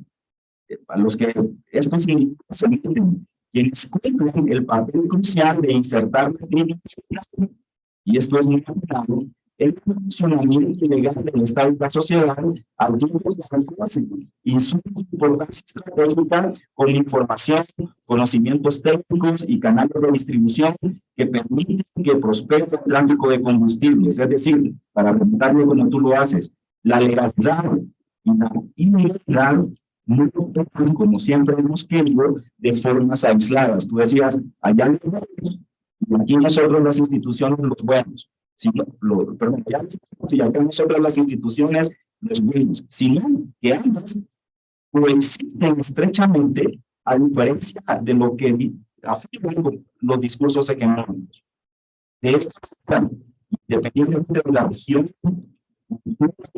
o peculiaridad de la nación, estas partes grises que pues escogen estos procesos desempeñan un papel preponderante en el tráfico de combustibles, un papel en las versiones más sofisticadas de redes de combustibles, como señalas, es camuflar, es decir, institucionalmente la ilegalidad para hacer que parezca legítimo. Así es. Esta es una interpretación también que trato de hacer a tu libro, es que hay una diferenciación o perfeccionamiento de funciones, lo que dispara la especialización o lo que buscas como fragmentación de las redes criminales y su diversificación hacia nuevos mercados ilegales. Es decir, como que, así como el inverso, pues, expande que se expanda en el espacio, pues esta realidad también, por la fragmentación y su diversificación, pues también se expande. Esto sostiene uno de los factores detrás del crecimiento del tráfico de combustibles en México. Entre tanto, hay suficientes referencias en tu libro para pensar que justo la diferenciación funcional de la sociedad moderna es la que produce todas estas todas estas desproporciones y todos estos problemas. Voy a tratar de alimentar para bueno, quisiera hacer unas conclusiones, sobre todo. Dice, bueno, tú apuntas a medida que el programa criminal de México se vuelve precisamente por esta especialización y por este perfeccionamiento de la economía más fragmentada y competitiva, hemos sido testigos de una creciente diversificación hacia empresas criminales delictivas locales que han mostrado un aumento desde mediados de la década de 2000. Y conclusión que me parece importante y creo que no sé si apareció por los conceptos que utilizan para ello de la cooptación, es que la importancia de observar la cooptación del país es crucial para que se diera esta consolidación del mercado negro de combustibles en México, porque ese es otra vez el contubernio o el juntamiento de legal y ilegal, de no manipular las normas, lo que acaba de imputar la Cámara, los procedimientos de esta empresa para sostener esquemas de corrupción. Ahí también, porque creo que no solo te quedas en lo que casi la mayoría de estos trabajos se quedan, que es en el diagnóstico, sino que también tratas de construir un programa de trabajo para precisamente tratar con este problema, plantea la necesidad de adoptar, y esto que es una ausencia en México y en muchos países también, adoptar una política de seguridad de Estado continua, consistente, y que muestre compromiso con procesos dolorosamente lentos de consolidación de instituciones. Es decir, este problema es un problema que no se puede resolver, pues, en el corto plazo, sino que necesitamos un poco así como una tortura, observar que se trata de algo lento que hay que ir construyendo, porque se trata precisamente de volver más firmes, más sólidas a las instituciones, que están más permitidas por todos estos elementos de la ilegalidad. El Estado necesita emprender una lenta, en este caso, reforma institucional de su aparato de seguridad y justicia, que puede ser muy valiente, sin pretender reducir la violencia homicida que cada vez se ha convertido más fragmentada y brutal. Y algo que también es necesario decirlo, porque de pronto, así como aparece en el libro de Sayano, que parece que todo está concentrado, que el principal problema en el mundo pues, tiene que ver más con la droga y hacerle la guerra a las drogas, dicen que no es una prevención en las drogas, sino hacia una realidad que es más compleja, altamente diversificada y mundial. La fuerza económica, por ejemplo, es una cita de Saviano para reforzar esto que tú decías, que no basta este ejercicio o estos efectos especiales mediáticos de aceptar el trofeo de quien capturaste. Saviano no reflexionando, sino solo escribiendo lo dice. La fuerza económica, por ejemplo, del sistema de la Cámara reside precisamente en el contexto de cambio. Bueno, de otra teoría podemos decir en el continuum de burgueses por el cambio de líderes y ilusiones criminales. En estos ámbitos, dice Salvador, de un hombre en el plan es siempre breve. Si el poder de un cargo o de un voz durara demasiado, haría dispararse los precios. Empezaría a monopolizar el mercado, haciendo que este se volviera rígido. Invertiría siempre en el del mercado sin explorar nunca otros nuevos. En lugar, dice Saviano en esta reflexión, en esta descripción, de convertirse en un bien limitado, este pacto perpetuado o este dictador mafioso perpetuado sería un obstáculo para los negocios. Así, a pocos puntos, dice, llega al quizás de nuevas figuras dispuestas a ocupar su puesto con la voluntad de expandirse y alzarse sobre los hombros de los gigantes que ellos mismos han contribuido a crear. Y dice Salomón, va cerrando, lo recordaba siempre uno de los observadores más atentos de la dinámica del poder, en este caso mafioso, el periodista Ricardo Briones. La criminalidad, a diferencia de lo que pasa en la política, no es el poder, sino uno de los poderes. A veces habrá un pueblo que le permita sentarse eternamente en el gobierno de su criminalidad. Si la Cámara fuese todo el poder, sus negocios no resultarían esenciales. Todo esto, este prejuicio parece más bien reemplazar, de reanudar los cargos, de interrumpir fases antes que una acción destinada a destruir un sistema de cosas. Y quiero terminar con una cita de la sociología de Lully, que dice que más que en cualquier otra teoría de la sociedad, emergen, dice, en el centro de la concepción teórica los problemas ecológicos y exactamente en el mismo sentido los problemas humanos. El hecho, dice, yo creo que es un ejemplo a lo que tú haces acá, o por ejemplo tu teoría para tratar estos problemas se centra en la diferencia, en la comparación de diferencias, agudiza la mirada hacia los problemas evocados, como este de marcar el número de los combustibles, que es la esperanza de que se solucionen y desaparezcan. Solo, dice esta teoría sociológica, yo creo que es como un presupuesto que está presente en tu texto, solo si esto se acepta, es decir, la inconmensurable y quizás improbable solución de esos problemas, solo si esto se acepta, podrán tratarse los problemas como este del Huachicol, como programa de trabajo y podrán intentarse la mejora de la posición del sistema social en relación con su entorno humano y su entorno humano conforme a criterios que deben tratarse y modificarse en la misma sociedad. En este sentido, me parece a mí, y aquí cierro, que tu libro es una innovadora contribución a que podamos observar de una manera diferente, de una manera también más aguda, este tipo de problemas para trabajar con ellos. Gracias, maestro. Muchas gracias, Carlos. Gonzalo, antes de seguir la palabra, ¿quisieras plantear algo? Bueno, yo he terminado esas preguntas y de ahí seguimos con comentarios que tengan el libro. Ya todos lo leyeron. Claro, adelante, Arlene, escuchamos. A mí me llamó la atención como justo esta contraparte desde los medios y que no existiera ninguna investigación que hablara del Huachicol.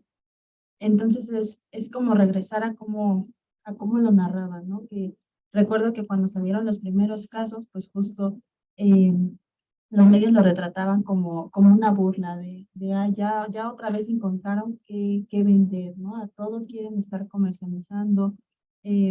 que incluso había comentarios como muy déspotas de cómo se va a poder traficar pues la gasolina, ¿no? Y entonces esto también se va a lo que mencionabas de que todo tiene una relación pues con la participación comunitaria y en los lugares en donde se da el tema del huachicol, porque también volviendo a la prensa, pues la prensa siempre es muy sensacionalista y siempre quiere verlo como recién. Si te metes a buscar huachicol, por ejemplo, en YouTube, siempre te salen videos de mira estos lugares clandestinos y mira ya explotó y mira esta gente cómo se expone y mira cómo van corriendo a buscar esta gasolina.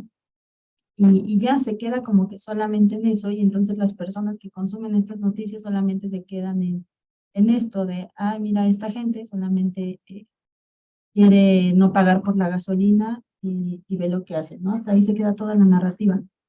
Y que podamos complejizarlo a justamente por qué, de dónde viene, en qué lugares se está dando.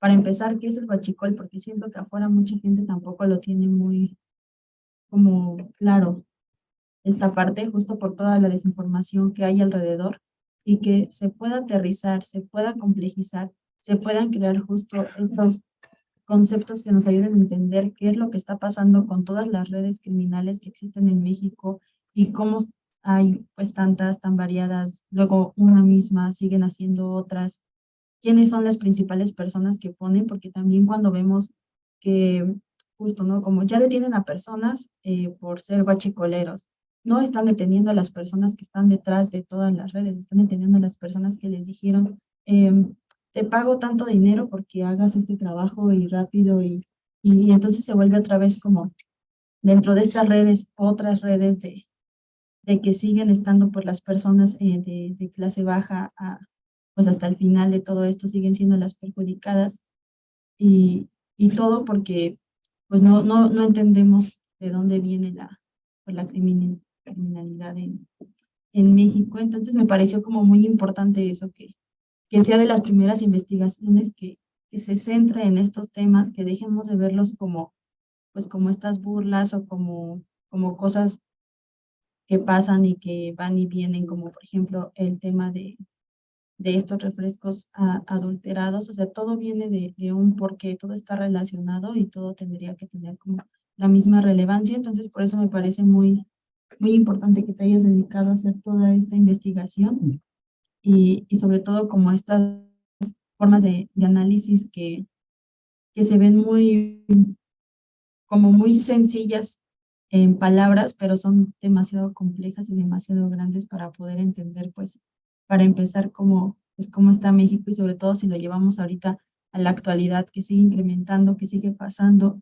que los funcionarios o los del poder siguen diciendo como, ah, sí, va a pasar, es que a la gente se le hace lo fácil, pero no es algo que va a pasar, sino porque se ha vuelto justo ahorita esto tan importante y sigue creciendo como todo el tema pues del huachicol, a la vez que sigue subiendo el precio de la gasolina y entonces nunca vamos a llegar como a este punto ni siquiera de conciliación, sino de entender qué está pasando, porque nos quedamos siempre por el encima. Entonces espero que pues justo que tu investigación se pueda mover a eso, a que la gente entienda como qué está pasando.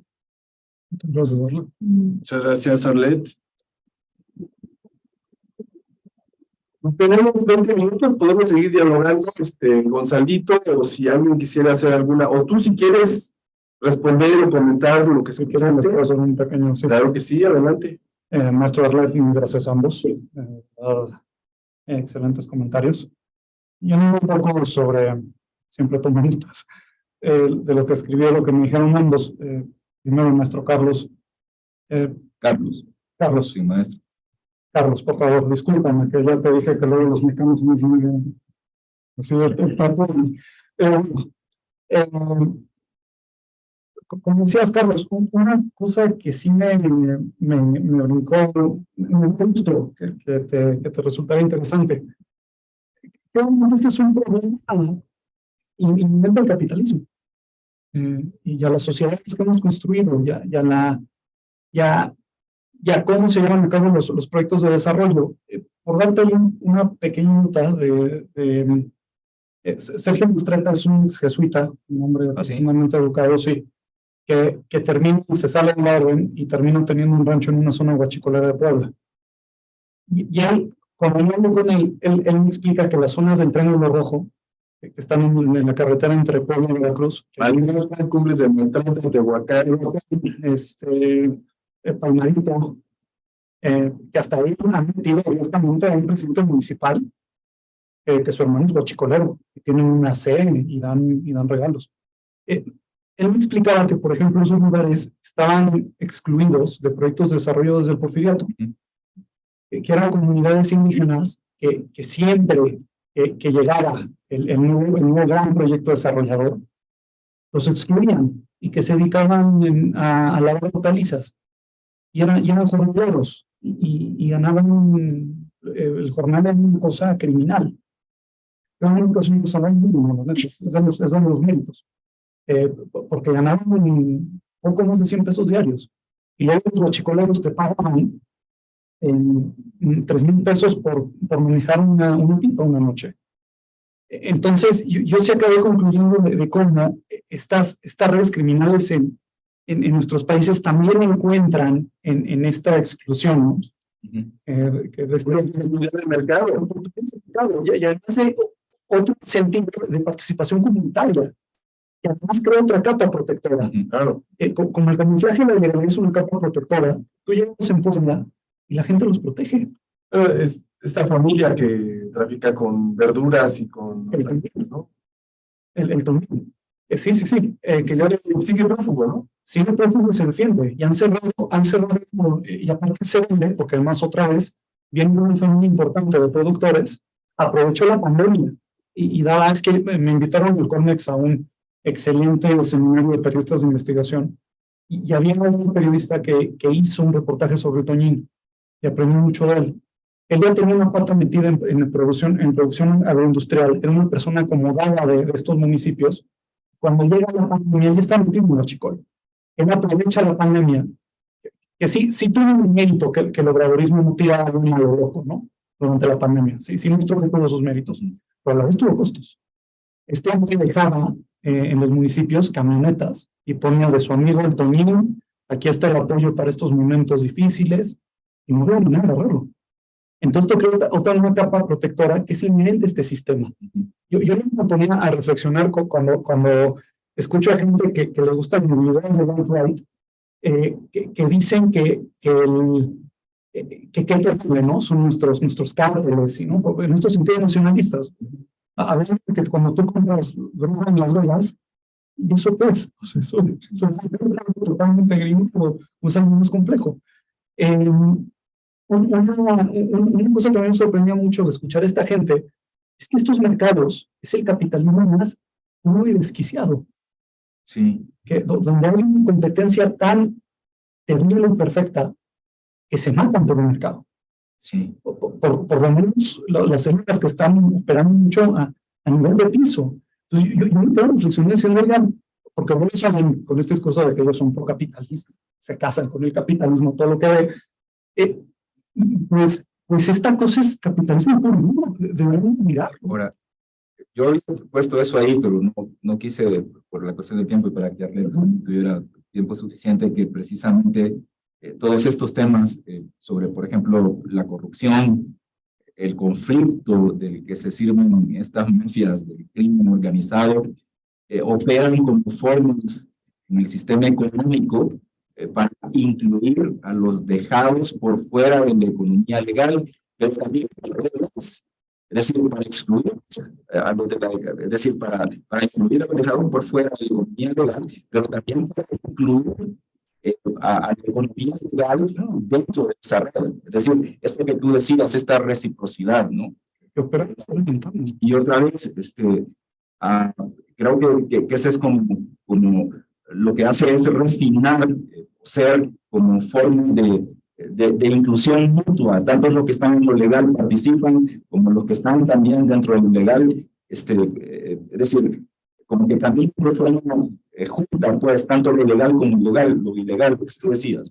Constantemente. Ahora, hay un autor que yo estoy tratando de comprender, que tiene un libro que se llama Delta, David Wire, no sé si, de hecho está asignado en tuvo que ver con todo el movimiento de Occupy Wall Street. Murió hace poco. Murió hace poco, joven, de hecho, 50. Claro, mi Este, esposa lo dice que es maravilloso. bueno, pero Los primeros 500 años escribe toda la historia de la economía en base a la deuda. en base a la deuda para desmitificar todo el cimiento de nuestra economía, que es la riqueza de las naciones de Adam Smith, y donde se justifica todo el tema. Grant dice en algún momento que ya no está, dice él, dentro de propiamente lo que se conoció como capitalismo.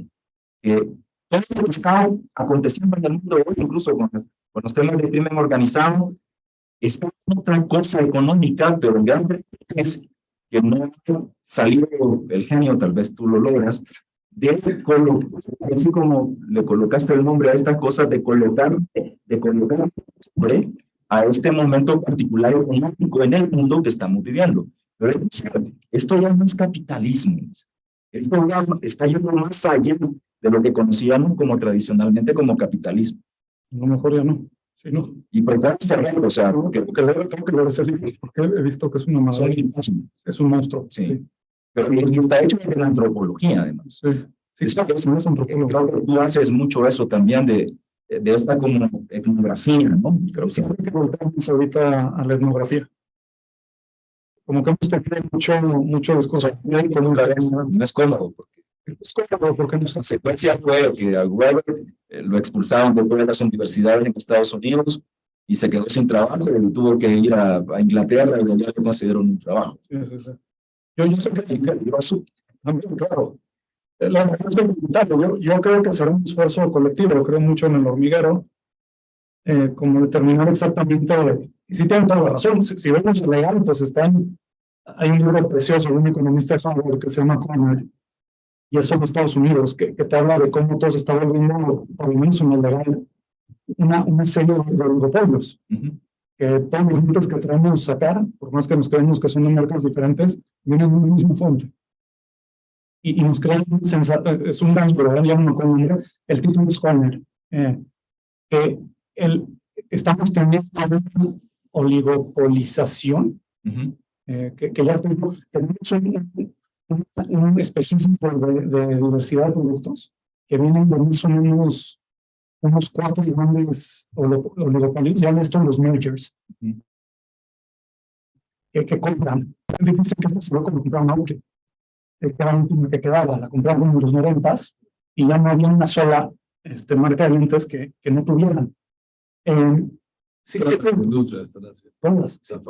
Estas cosas son 7 y ya tenis, Nike, Adidas dominan. Sí, claro. Coches, Lo que digas. igual en el crimen organizado, ¿no? O sea, sé que hay grupos menores ahí tratando, pero digamos, Buscalia dice que hay 22 delitos que están dentro del crimen organizado. Como 22 grandes grupos.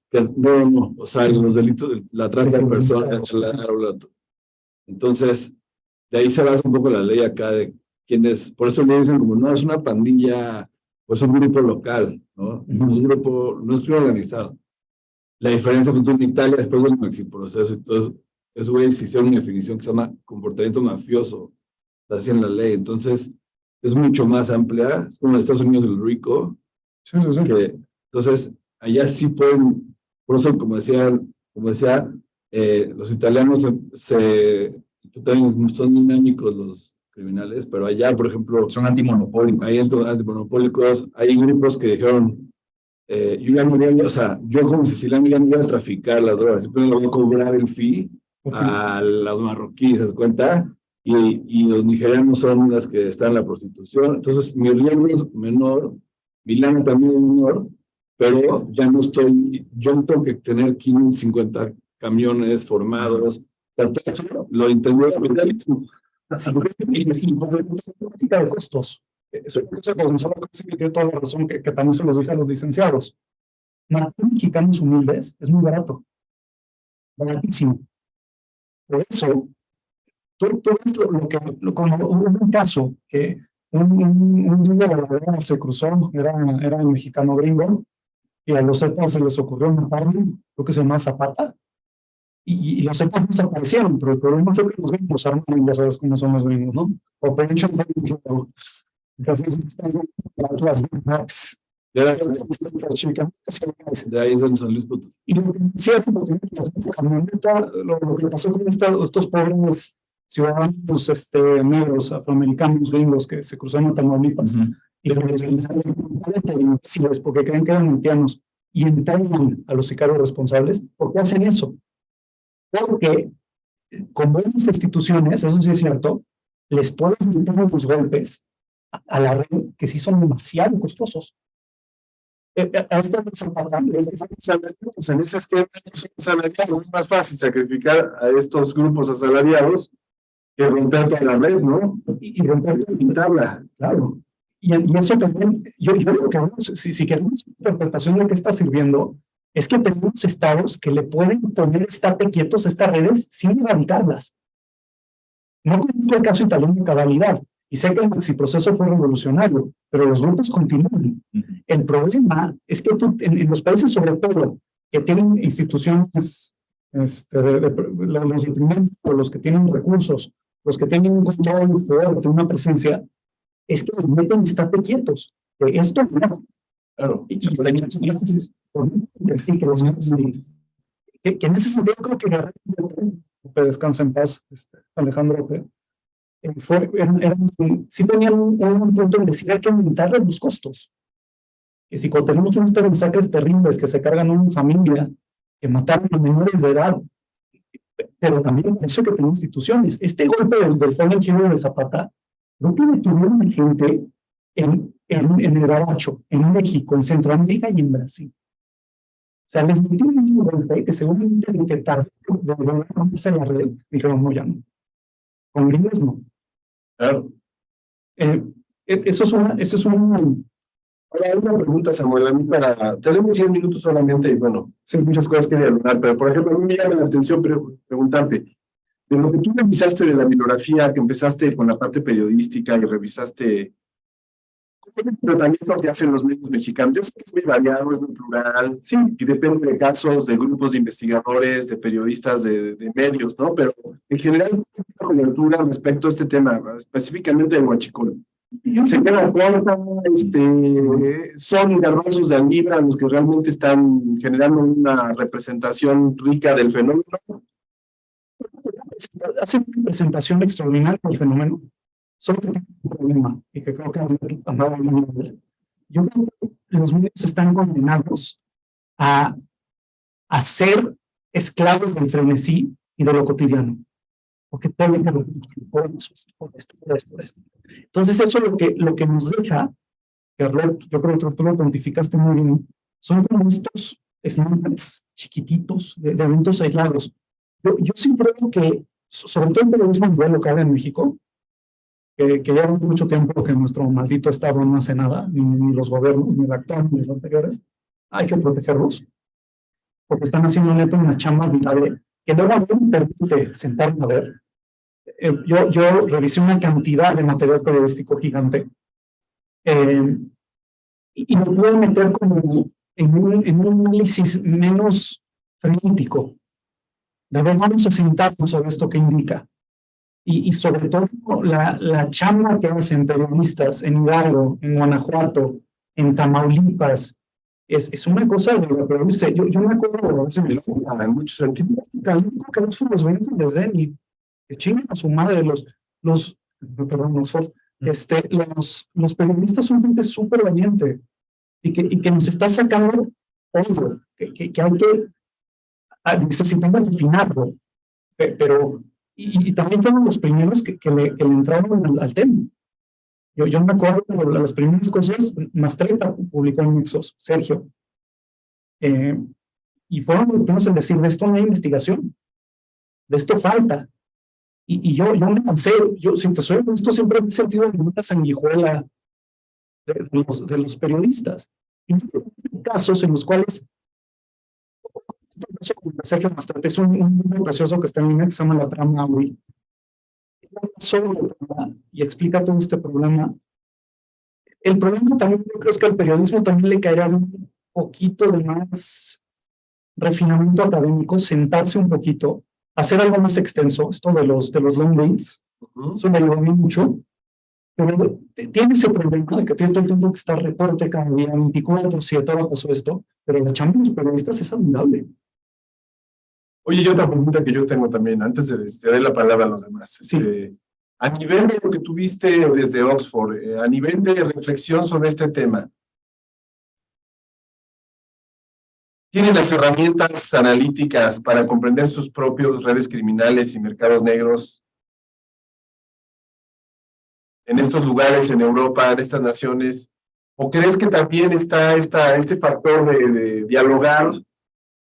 Aunque claro, no sabemos cómo miran hacia América Latina y sabemos cómo observan nuestros problemas y situaciones, pero ellos también tienen entonces exactamente igual, ¿no? Lo tienen, pero no lo reconocen, y sí siento que dentro de esta cosa que también lo padeció mi pareja, como te voy exótico.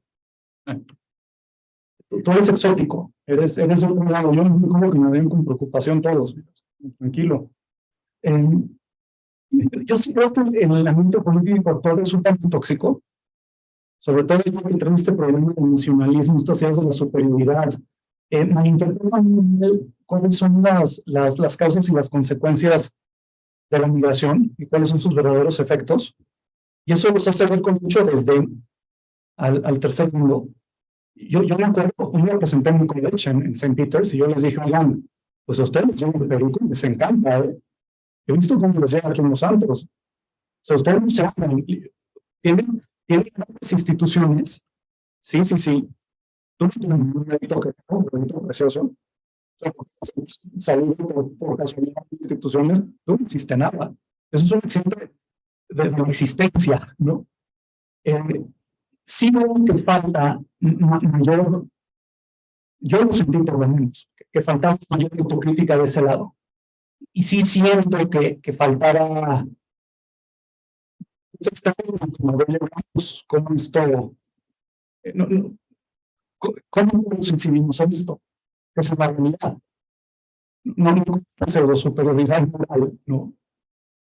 Y sí tratar de decir, oye, a ver, me encantaría escuchar a gringos que dijesen algún político, yo no, este problema es un problema que además es muy difícil de vender. Yo lo entiendo, ¿no? Para políticos que tienen que ganar elecciones. Y no, es que fíjate que las pandillas de México también están metidas.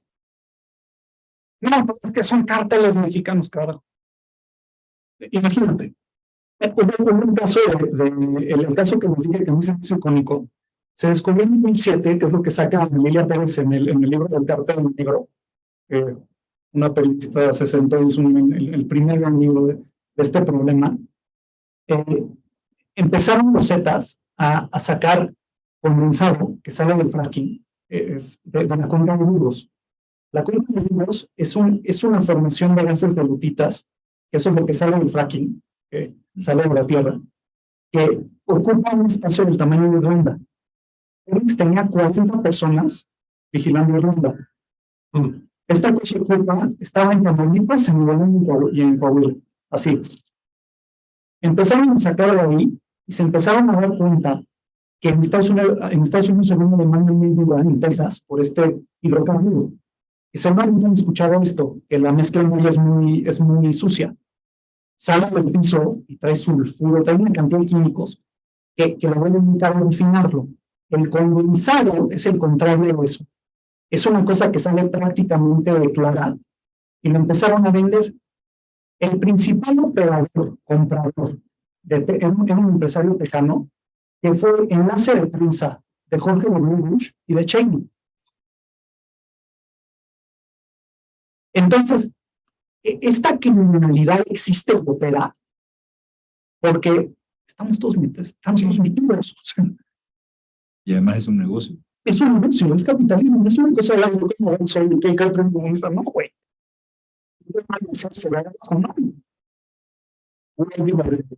Preguntas y comentarios antes de despedirnos. Estamos a 5 minutos de cerrar. Gracias, Samuel, por las respuestas. Acá, Roberto, Miri, no sé, compañeras, si quieres comentar o preguntar algo, cualquier cosa. Para eso es espacio. Pues bueno, sí, un comentario final, sí, claro. Bueno, yo soy cubana y realmente compañera de Arlet de la maestría, vamos en el semestre de la maestría en comunicación. No trabajo en la línea de periodismo, me dedico un poco más a la teoría crítica de la imagen, bueno, de la cultura en general, pero pues vine porque me resultó muy interesante conocer un material que refiere pues un fenómeno que en mi país no existe, pero que de alguna manera yo hago una analogía en mi mente. O sea, sí, el capitalismo tiene todos estos problemas que yo estoy conociendo hace un año y que gracias a su libro, pues ahora tengo muchísima luz sobre este tema que para mí, le digo, es totalmente desconocido, aunque no dejo de tener empatía por lo que está sucediendo como ser humano. Pero en el socialismo, o sea, también existen este tipo de dinámicas. O sea, es muy diferente a lo que es la estructura sistémica, pero hay un gran problema de robo, de desvío de material. Y también hay todo un aparato ideológico o sea, ético-moral que te está diciendo que tú como ciudadano tienes que, pues, respetar la ley. Y me gusta mucho eso de que la legalidad y la ilegalidad se trastocan todo el tiempo en el proceso de la cotidianidad. Porque justo allá, o sea, como que en tanto es una situación dictatorial incluso, o sea, que no puedes hablar, y mucho menos en una institución universitaria, porque tiene que responder más que nadie a ese aparato ideológico, pues es complicado para nosotros como profesionales pensar estas cosas y mucho más decirlas, ¿no? Pero sí logro hacer una analogía en cuanto a todo el daño, todo lo nocivo, tóxico que puede ser este ambiente político o político-ideológico cuando se habla de estos temas. A estos temas me refiero pues al robo, al desvío de recursos, a lo que digamos, una administración que se autoproclama como humana y como solidaria, como próspera, pues te está diciendo que tú como ciudadano tienes que cumplir con esas cosas y tú estás viendo cómo esa propia estructura vive de esa palabra. Entonces, totalmente diferentes los escenarios, pero un poco me remitió a mi país, ¿no? Y a lo que pudiera suceder y a lo que en algún momento ojalá que sí podamos hablar, que sí podamos debatir. Y no sé si en los marcos del capitalismo, el socialismo, del nombre que no se ha inventado, pues podamos por lo menos tener la libertad de hacer esta crítica, ¿no? Y publicarla y hablarla, ¿no? Que sería como para nosotros, yo creo que el mayor regalo en la academia, porque sí estamos muy frustrados en ese sentido. Y también, bueno, me llamó mucho la atención lo que dijo de los emigrantes, que pues yo soy un emigrante de alguna manera, bueno, yo me considero así, siempre me veo como eso, pero trato de entender el contexto, no solo como el latinoamericano, sino como ese sistema mundo que hemos hablado hasta ahorita, porque pues Cuba es un efecto aislado, ¿no? O sea, el capitalismo es el sistema global, y pues sí, obviamente estamos en un mundo globalizado y también por eso de ahí, pues el método comparativo que a veces nos piden, o sea, todo lo que sucede en un lugar, pues tiene efecto en otro lugar de otra manera, ¿no? A mí me gustaría mucho estudiar el caso cubano justamente porque tiene muchas particularidades y muchas distinciones en estas dinámicas o en el desarrollo de estas dinámicas, ¿no? En tanto el sistema político que proclama, pero que al final responde a un capitalismo monopolista de Estado, en mi opinión. Capitalismo es. Entonces, también pues tiene puntos en común con las cosas que suceden, aunque bueno, allá no existe este tipo de red criminal, pero existen otro tipo de redes que sería muy interesante, la verdad, estudiar y que sí, pues toda la conversación Bueno, literalmente lo han observado. Ustedes tienen un gran escritor, no sé si todavía está en Cuba, Pedro Juan Gutiérrez, que escribió Biología Sucia de la Habana, que le publicó Anagrama, y él precisamente desde el punto... ¿cómo? Bueno, pero él, precisamente desde la ficción, un poco al estilo de muy bukowskiano, si quieres, bueno, Bolaño decía que era el Bukowski de La Habana, pero hace una observación de todo lo que está ocurriendo con la gente, de esta trama entre legalidad y ilegalidad durante todo el periodo especial.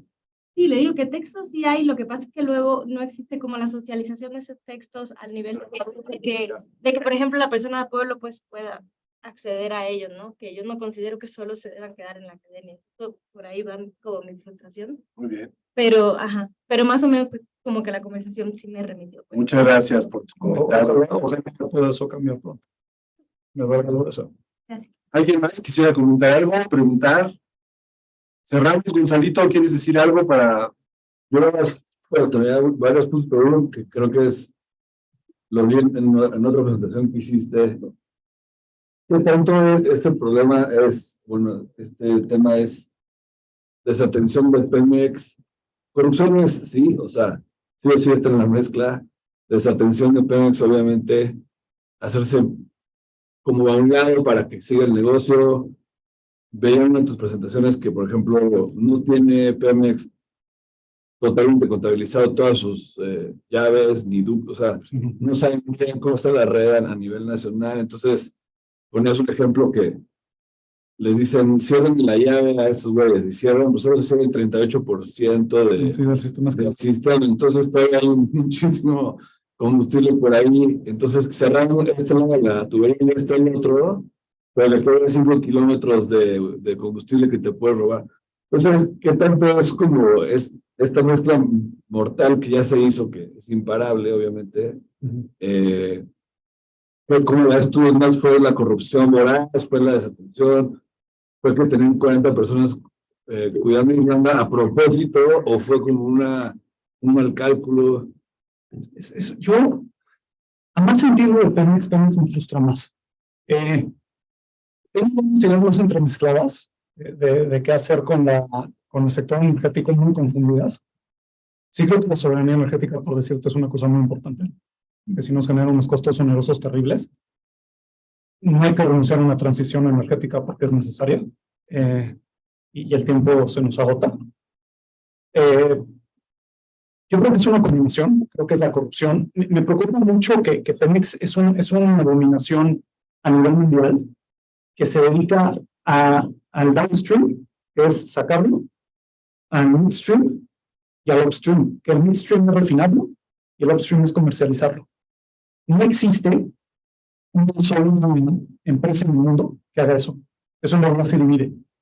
Hay una empresa que te extrae, hay otra empresa que te refina, hay otra empresa que te comercializa, o filiales. Se trata de dedicar a todo eso y tiene, por ejemplo, durante muchísimo tiempo, Petroquímica fue de un nivel deficitario gigante. La empresa empezó a caer en decadencia.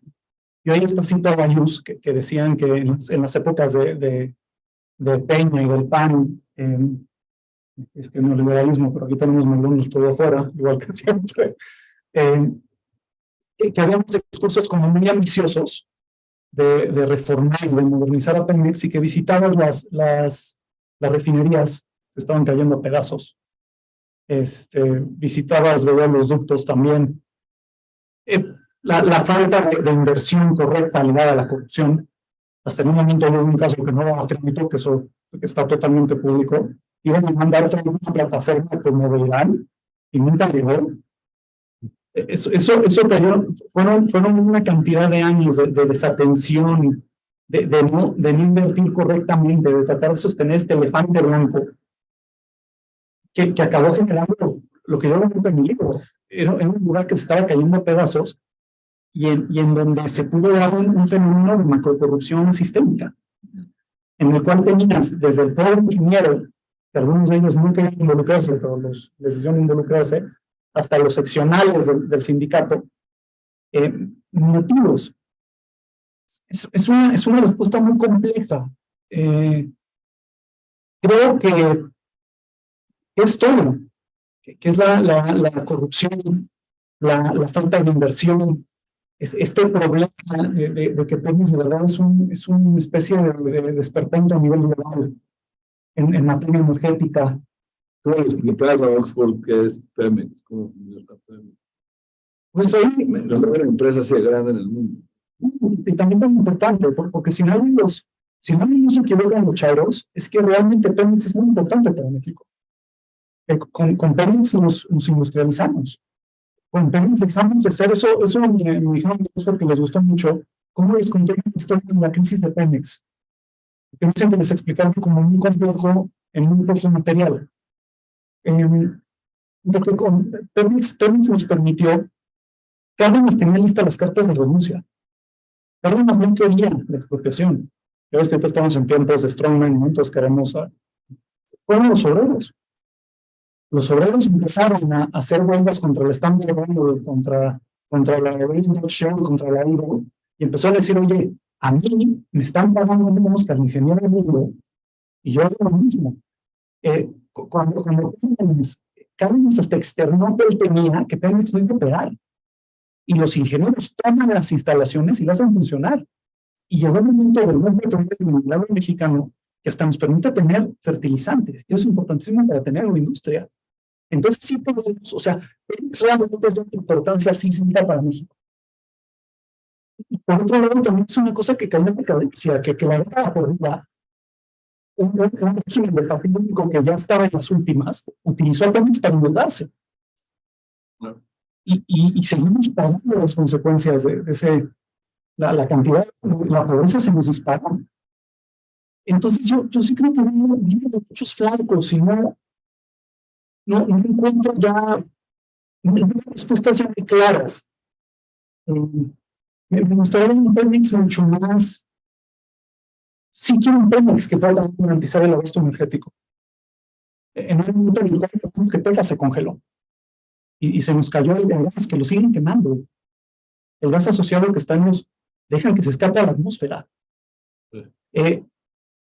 Pero sí necesitamos en un mundo que además con el cambio climático se ve volviendo cada vez, y las pandemias, ligadas al cambio climático.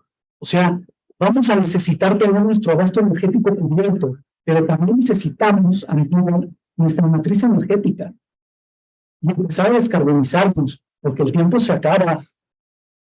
Y no podemos darnos el lujo de la catástrofe climática.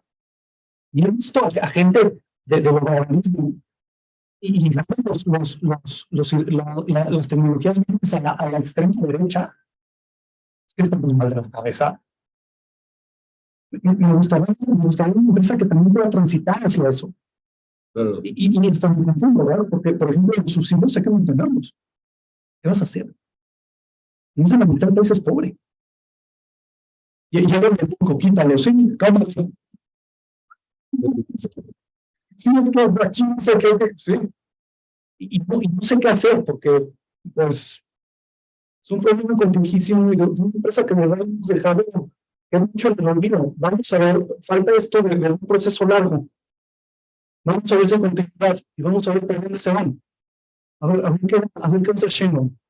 Porque Por eso lo que es muy importante. Sí, yo siempre creo que siempre repito uno, pero es parte de por lo que Samuel nos invita, porque mi crítica como estudiante, cuando fui estudiante en la Ibero, es que vivíamos en la burbuja y cerrados, y mucha gente que les hayas platicado hoy de los estudiantes no tienen ni idea, ¿no? Entonces, y siempre digo a los que están en la maestría, así que a donde puedas, como llevar esta información, llévala en los papers que ya no sea solo por el tema académico, Hay que divulgar, sino la divulgación, pero con un fin político, social, claro. O sea, ya no es solo, luego la academia se queda mucho en la academia. No sé si ellos, pero muchos académicos nos ha tocado ver, pues sí, pues sabes, ¿no? O hacen estos think tanks y empiezan y dices que en la vida estás para uno de estos territorios, o sea, ¿por qué construiste 7 canchas de básquetbol según tú el deportivo les iba a cambiar la vida? Porque nadie le preguntó a estas personas, pero todas necesitan trabajo. Entonces, es súper importante este tipo de trabajo más allá de la super investigación, porque se tiene que llevar, y los que están, pues, y las que están haciendo este trabajo de maestría, posgrado o enseñando, meterlo en la agenda de la universidad, o sea, abrirle la cabeza a los que están estudiando. Aquí yo siempre se lo repito a los que están en primeros semestres, como si está en un ecosistema de toma de decisiones, la verdad. Muchos de los alumnos que van o fueron aquí son los que están tomando las decisiones o los van a tomar, o sus papás las están tomando, y si tú puedes llegar a tu casa con este libro, tu papá es diputado o es asesor de la IUS, entonces que no se quede más aquí en esta dinámica. Es un libro que hay que debatir. Y tú donde puedas, pues, sé que lo estás haciendo nuevamente, ¿no? Pero porque es sumamente complejo lo que planteas. O sea, ni Pemex sabe cómo está, ni los machicoleros no creo que saben verdaderamente, aunque estén bien profesionalizados los grupos criminales, yo creo que sobre la marcha han ido viendo lo que dices, pues nos vamos a la cuenca, o mejor ahorita el fentanilo, entonces mejor déjame el estado de fentanilo. Y ya deja de ver un caso documentado de Bimbo, ¿no? En la flotilla Bimbo operaba con un broker, de estos actores grises, ¿no? Que dices, computo, ¿no? O sea, es como empresa de clase mundial, con unos valores súper así arraigados en las buenas costumbres, pues esos güeyes estaban comprando huachicol durante años, hasta que en uno de los operativos que hubo con esta administración, pues se dieron cuenta que, entonces, es sistémico, está en todos lados, no se ve fácil, obviamente, pero yo creo que estaría bueno hacer otra vez con Samuel, ya voy a con datos más que tú, porque ahorita va a cambiar, ¿no? Si venden ¿no? Que está vendiendo el gobierno, la planta de Overdrive, se la está vendiendo a alguien, Un nitrógeno. a los nitrogenados, si pagan, yo implemento mucho en los abogados de Cuenca San Lozoya. Digo, pues ese nos va a dar $200 millones, pon tú, si ganan el juicio, pero ahorita vemos tus números, yo me voy a contar mis abogados más por el mar o por el Sinaloa, ¿sabes? O sea, como que de aquí a que Lozoya entrega lo que dijo que iba a pagar, ya nos gastamos unos cuantos horarios de fiscalía de abogado por... Sí, dicen que quedan a gusto. Bueno, no gusto, El que dejó al jefe de la policía, el consejero de seguridad, con una unidad legada a Huachicol y estuviese el ejército. Eso es lo que a la larga me preocupa. ¿En qué momento vamos? Yo entiendo que somos un país muy ojete y muy mierda y necesitamos cambiar. Absolutamente, soy el primero que lo piensa. Y yo no quiero que todo vaya mal. Yo no tengo otro México, es este. Vivo en México siempre, no tenemos otro. Correcto. Samuel, vas a ver la ciudad, muchas gracias. Gracias a todos por habernos acompañado. Con esto nos despedimos. Buenas noches. La próxima semana seguiremos con estas actividades. Gracias, Gonzalo. Gracias, Samuel, Carlos. Gracias, Roberto, compañeras.